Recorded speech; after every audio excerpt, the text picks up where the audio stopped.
नमस्कार मित्र। आप लोग अपने मंदिर में पूजा तो रोजाना करते हैं, लेकिन क्या आपको यह संकेत कभी मिले हैं? अभी आपको यह संकेत मिले हैं, तो आप पर भगवान बहुत प्रसन्न है। उसे संकेत को जानने के लिए इस वीडियो में अंत तक जान बन रहे। तो चलिए वीडियो स्टार्ट करते हैं। कभी आपने सोचा है, क्या भगवान सच में हमसे बात करते हैं? क्या हमारी प्रार्थनाओं का जवाब वो संकेतों के रूप में देते हैं? आज मैं आपको एक ऐसी सच्ची घटना सुनाने जा रहा हूं जो आपके विश्वास को और भी मजबूत कर देगी। सुबह की नरम धूप कमरे में घुस आई थी।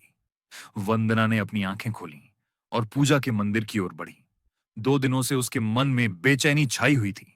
ऑफिस की लगातार चुनौतियों से थकी वंदना आज खुद को थोड़ी नाउम्मीद महसूस कर रही थी। उसकी दादी शांति देवी भी कमरे में बैठी हुई उससे चिंता भरी निगाहों से देख रही थी। उनकी दुलार भरी दृष्टि मानो कह रही हो कि घबराना नहीं, सब ठीक होगा। वंदना ने पानी से हाथ धोकर पूजा की थाली सजाई। उसने दिए में तेल भरा और ताजे फूल चढ़ाए, कुमकुम लगाया। मंदिर की घंटियां बजने लगीं। वातावरण और भी मंगलमय हो उठा। पूजा की थाली पर रखा धूपदान अपनी सरगम में झूम उठा और उसकी महक ने चारों ओर पवित्रता बिखेर दी। वंदना ने दीपक जला दिया और हाथ जोड़कर ईश्वर का स्मरण किया। उसने गहरी सांस ली और भगवान को अपना मन समर्पित कर दिया। उसके भीतर एक दिव्य विश्वास जाग उठा कि आज कुछ अच्छा ही होने वाला है।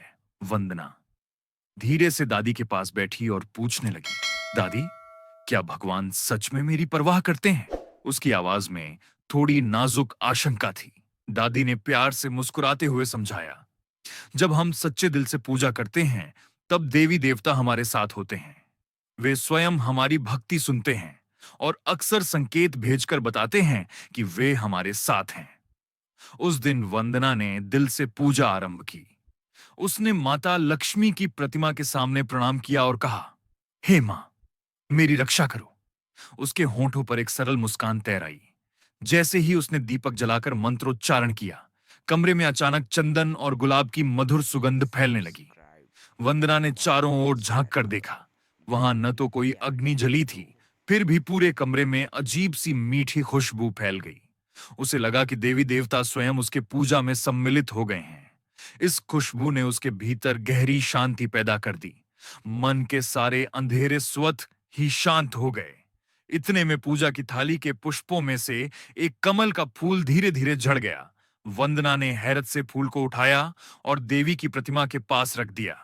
दादी ने उसकी कलाई थाम कर कहा, बेटा, यह फूल अपने आप गिरा है। इसका मतलब ईश्वर का आशीर्वाद और प्रेम तुम्हारे लिए झर रहा है। वंदना की आंखों में अजीब सी चमक आ गई। उसने फिर से दीपक की ओर देखा और देखा कि उसकी लौ अचानक बहुत ऊंची और स्थिर हो गई है। दादी ने मुस्कुराकर समझाया, जब दिया जलाते ही उसकी लौ ऊंची हो जाए, तो यह बहुत शुभ संकेत है। मतलब प्रभु आपसे प्रसन्न है। दीपक की तेज ज्योति ने वंदना के मन में भी विश्वास की लौ जगा दी। तभी कमरे के एक कोने से हल्की ठंडी हवा का झोंका आया। दादी ने सिर हिलाकर कहा, देखो बेटा, पूजा के समय अगर अचानक ठंडी हवा चलने लगे तो इसे भी शुभ माना जाता है। यह दैवीय करुणा का संकेत होता है। यह सुनकर वंदना अपने को शांत पा सकी, मानो ईश्वर खुद उसे बता रहे हों कि वे उसके साथ हैं। वंदना ने आंखें बंद करके धीमे स्वर से एयूएम नमः शिवाय जपना शुरू कर दिया। दादी के साथ उसने आरती भी की। उसकी वाणी में छिपी श्रद्धा को देखकर दादी के चेहरे पर भी संतोष छा गया। वह जान चुकी थी कि ईश्वर का आशीर्वाद उसके साथ है। आइए जानते हैं वह कौन से संकेत है बन रही है। इस वीडियो में पूजा के मंत्र ऊंचे स्वर में गूंज रहे थे। कमरे के बाहर एक रंग बिरंगी तितली आकर फूलों के बीच मंडराने लगी। दादी ने हंसते हुए कहा, तितली का फूलों के बीच आना भी शुभ संकेत होता है।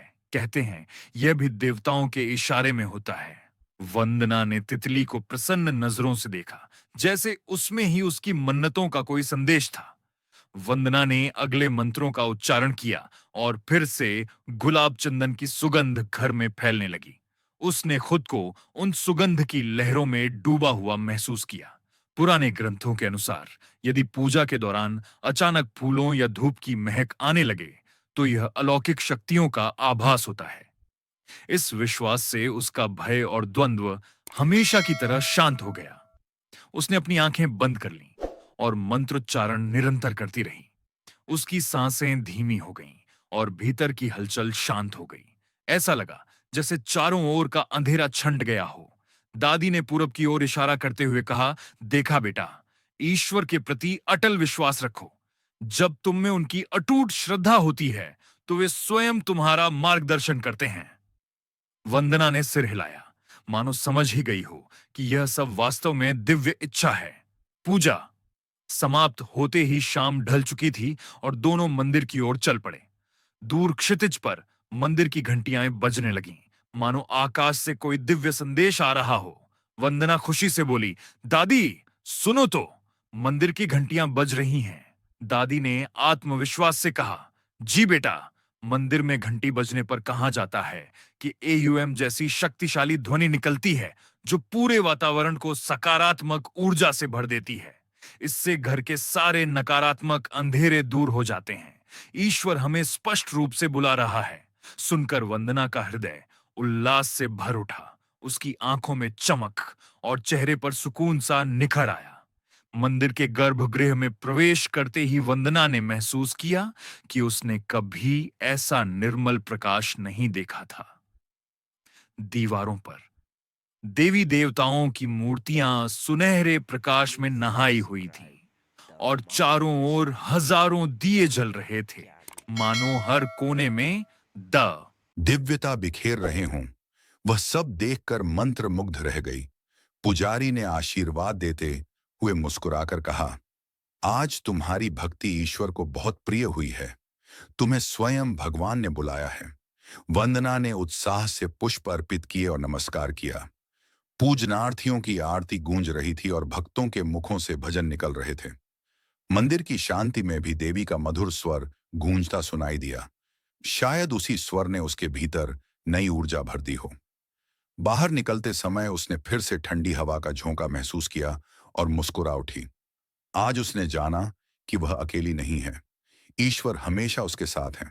वंदना की आंखों में सुखद आश्चर्य के आंसू थे, लेकिन चेहरे पर एक निर्मल मुस्कान थी। उसने महसूस किया कि अगर दिल से आस्था हो तो हर बाधा आसान हो जाती है। वो प्रण करने लगी कि अब से हर दिन यही भक्ति पूरा मन लगाकर करेगी। दुख के बाद भी जीवन में आशा के फूल खिलते हैं, यदि हम सच्चे मन से पूजा करें। वह जान चुकी थी कि अगर मन में ईश्वर की सच्ची भक्ति हो तो हर अंधेरा अपने आप मिट जाता है। पूजा में मिले ये संकेत उसके जीवन में विश्वास की अमर ज्योति बन गए। हमें याद रखना चाहिए कि ऐसे ईश्वरीय संकेत हमें रास्ता दिखाते हैं। अगर आपको भी पूजा के दौरान ऐसे दिव्य संकेत मिले हों तो हमें कमेंट में जरूर बताएं। हो सकता है आपके जीवन में भी ऐसी निशानियां हों, हमें बताएं। जब हम इन अनुभवों को साझा करते हैं तो सबका विश्वास और मजबूत होता है। अगर आपको यह कहानी पसंद आई हो तो चैनल धार्मिक ज्ञान 2 को लाइक, शेयर और सब्सक्राइब करना न भूलें। धन्यवाद। मिलते हैं अब अगले वीडियो के साथ। अगला वीडियो देखने के लिए प्लीज सब्सक्राइब करो।